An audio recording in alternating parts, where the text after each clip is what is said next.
반갑습니다. 한국 AI 투자센터 박태원 전문가입니다. 금일 시장 같은 경우는 이제 코스피 0.53% 상승 마감했고, 코스닥 같은 경우는 이제 반대로 마이너스 0.45% 이제 하락 마감해 주는 시장이었습니다. 그럼 금일 좀 이제 시장 지수를 한번 살펴보자면, 일단 코스피 한번 살펴보도록 하죠. 이제 코스피 같은 경우는 2744.09포인트, 이제 분봉상으로 한번 금일 시세를 한번 체크해 보도록 하겠습니다. 금일 같은 경우 이제 시초에 그래도 이제 상승해주면서 계속 지속적인 지수 상승 흐름을 타고 있었는데, 금일까지도 굉장히 지수가 좋았습니다. 이런 지수 기세로 계속 이어가고 있는 시점이었고요.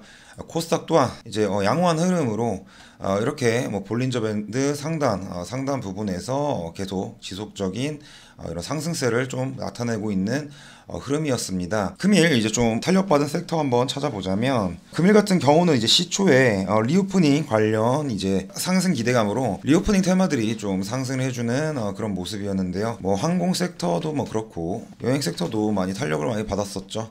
하지만 이제 이렇게 마이너스 폭을 보인 이유는 이제 러시아 우크라이나의 이제 지정학적 리스크를 통해서 이렇게 다시 한번 물량이 출회되는 느낌이었고요. 그리고 일단 한번 보자면 해운 테마도 그렇고 드론 테마, UMA 제가 말씀을 드렸죠. UMA 테마도 이제 좀 상승 탄력을 받은 느낌이었습니다. 일단 한번 체크를 해보겠습니다. 제가 일전에 UMA에 대해서 이제 말씀을 드렸는데, 도심에서 활용할 수 있는 이제 항공 모빌리티란 뜻이죠. 이제 기존에 약간 헬리콥터와 유사한 기능을 한다고 이렇게 생각하시면 되고, 이런 이제 UMA 사업에 대해서 기대감이 국내 증시에 이렇게 기대감으로 몰려와 이제 일부 강한 상승력을 보여준다고 제가 누차 말씀을 드렸던 내용입니다. 그리고 이제 앞서 교통 전문가들 사이에서는 이제 자율주행보다 UMA 구축이 더욱 빠를 것이라 이야기를 통해서 이제 심지어 최근에 2025년 여의도 김포공항을 오간 에어택시를 한다는 계획을 좀 발표를 해줬죠. 그렇기 때문에 이제 가까이 미래 산업성이 부각된다 이 말씀이라서, 이제 미래산업 투자처가 되기 때문에 제가 UMA 관련주 이렇게 좀 체크해 보라고 말씀드렸는데, 금일도 상당히 이렇게 큰 흐름폭을 좀 나타내주는 모습이었습니다. 더불어 이제 금일 가장 탄력받은 이유는 이제 또 화장품을 볼 수 있는데요. 화장품 같은 경우도 제가 이제 리오프닝 관련 테마로 해서 체크를 해보라고 말씀을 드렸습니다. 이제 화장품 같은 경우는 클리오 같은 경우가 시초 상승폭을 좀 크게 나타내주는 부분이었고요. 그리고 이추한불이 다시 상승폭을 이내 키워주면서 재차 기대감이 다시 부각되고 있는 시장이었습니다. 다만 금일 좀 이제 큰 낙폭으로 좀 빠진 이유가 있는데, 이 부분들을 한번 설명을 도와드리도록 하겠습니다. 저 일단 설명드리기 앞서 일단 증시가 순탄하게 이렇게 상승 출발해준다고 제가 말씀을 드렸습니다. 코스닥 같은 경우도 그렇고요. 코스닥 같은 경우도 이렇게 잘 가다가 이렇게 증시가 한 번에 물량이 출회되면서 약 한 2% 가까운 그런 낙폭세를 보여주었죠. 코스닥 같은 경우는 좀 더 골이 깊고, 이제 코스피 같은 경우 한번 체크해 보자면, 코스피 같은 경우는 한 2% 이렇게 단숨에 이렇게 한 10분도 안 되는 사이에서 이렇게 급격한 물량 출회가 이뤄졌습니다. 그렇다면 한번 이제 설명을 도와드리도록 할 텐데, 증시에서는 이미 아직 불확실성이 해소되지 않은 모습으로 이제 우크라이나 인근 병력 철수 때문에 이제 지정학적 리스크가 좀 해소가 되면서 증시는 좀 상승 탄력을 받은 느낌이었습니다. 그리고 이제 못 믿겠다. 일단 백악관 같은 경우는 자작극이라는 그런 이제 이슈 내용을 첩보를 들었다고 하고, 이제 아직 미국에서는 좀 예의주시하면서 보는 흐름이었죠. 하지만 이제 이전에는 푸틴은 자기는 이제 전쟁 의사가 없다고 말하면서 이내 좀 불확실성이 해소되는 그런 흐름을 좀 강하게 나타냈습니다. 그런데 아니나 다를까 이제 우크라이나 군이 이제 루간스크라는 지역, 이제 그게 우크라이나 안에 있는 루간스크라는 지역인데, 여기는 친러 세력이 이제 장악하는 곳이라고 합니다. 이곳에 포 공격을 했다는 것인데, 이 포 공격 이제 속보만으로 이제 시간대 보시면 알 수 있겠죠. 12시 51분 한 이제 점심 시간 이후 그 이후에 이제 장이 시작되는 흐름에 갑자기 이렇게 낙폭을 보여주는 흐름이었습니다. 바로 이 기사 때문인데요.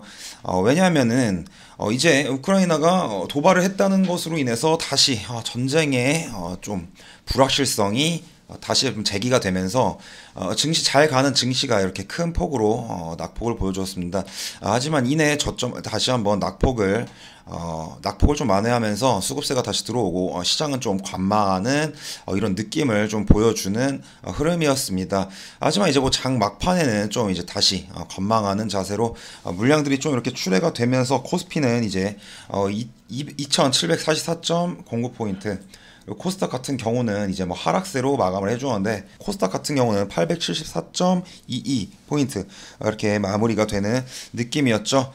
그리고 찌라시성 이슈로 이제 다시 한번 증시가 이렇게 다시 올라와 주었지만, 한 가지 더 생각해 봐야 되는 게 있습니다. 아직까지 전쟁에 대한 불확실성은 해소가 되지 않았고, 이제 낙폭을 보여줬던 종목들이 다시 한번 빠르게 회복을 함에 따라 이제 뭐 다시 한번 증시가 좋아지지 않을 것이라는 기대감을 좀 가질 수 있던 부분이었습니다. 하지만 이제 러시아 같은 경우가 자작극을 통해 이렇게 전쟁의 명분을 삼는다는 그런 이슈를 이미 이전에 미국 백악관에선 첩보를 통해서 알고 있었고, 명확하게 약간 이제 그런 시점들이 좀 드러나는 대목이 하나 있었습니다.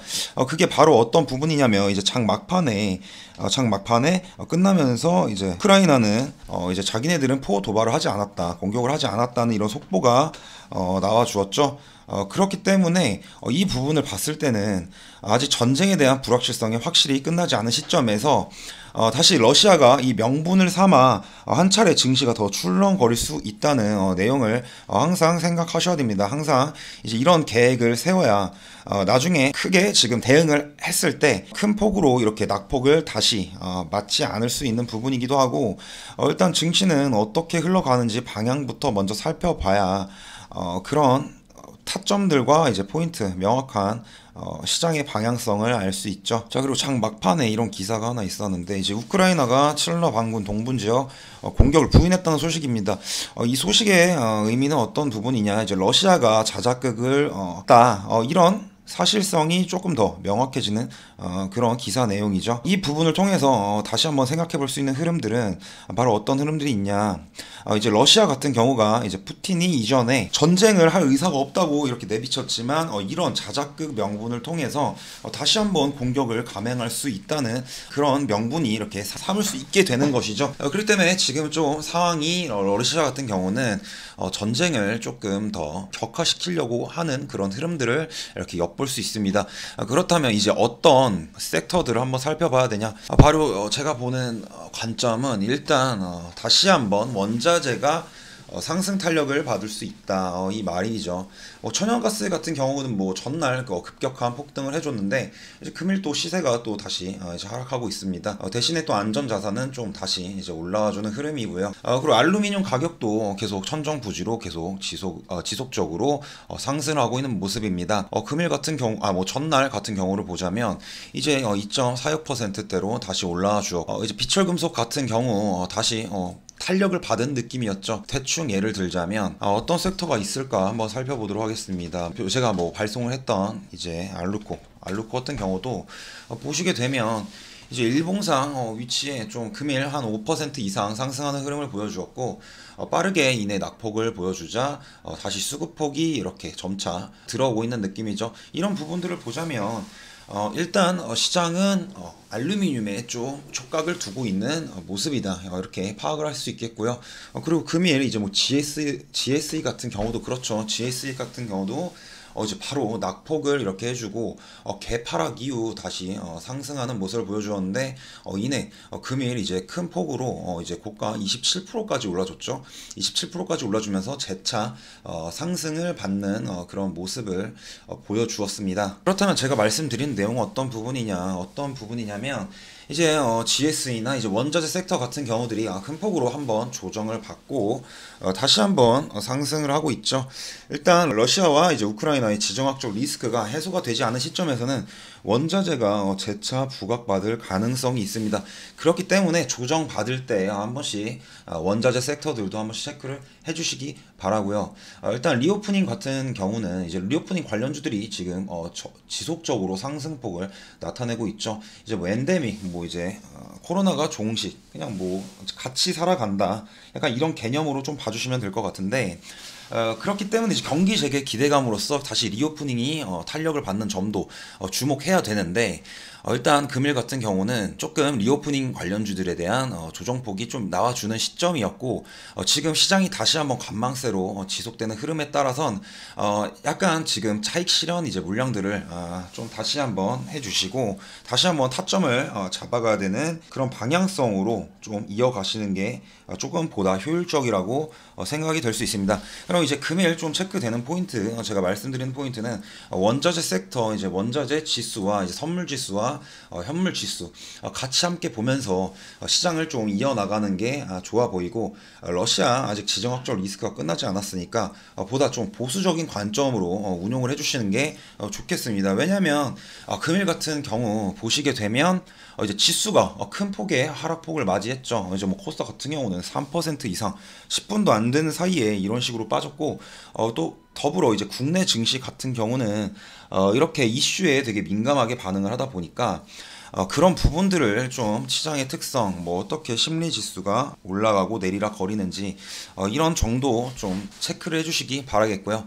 그렇다면 이제 금일 시장 여기서 마무리하고 내일 또 여러분의 시장을 봐드리는 눈이 되어 드릴 테니까 내일도 집중하면서 잘 따라주시기 바라겠습니다.